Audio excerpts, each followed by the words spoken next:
السلام عليكم ورحمة الله وبركاته يا أحلى جمهور في الدنيا، أخباركم إيه؟ مع فيديو جديد من متخصص تكييف.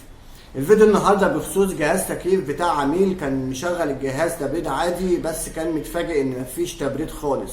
وطبعا لما كلمني ورحت بصيت على الجهاز اكتشفت إن الكباستور نفسه تالف بسبب إن هو كان موجود ملامس كباس وهو شغال بيسخن بطبيعته، فالسخونة مع ملامسة الكباستور خلى الكباستور نفسه حصل فيه تآكل، فموجود في قش بتاع عصافير.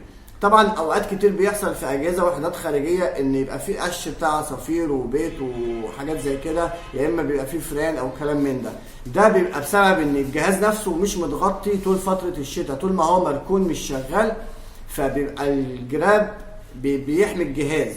لو الجهاز نفسه مش محمي بالجراب ده فتلاقي اي حاجه ممكن تتخيلها، تلاقي سلك متاكل او كده.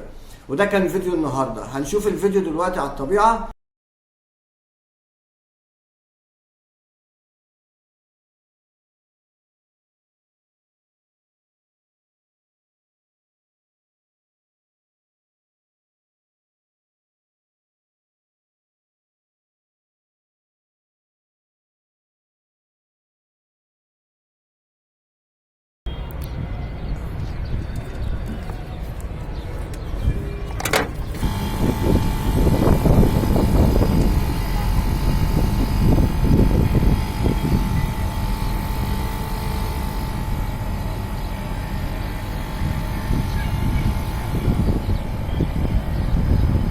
وما توفيقي الا بالله، عليه توكلت واليه انيب، والسلام عليكم ورحمه الله وبركاته.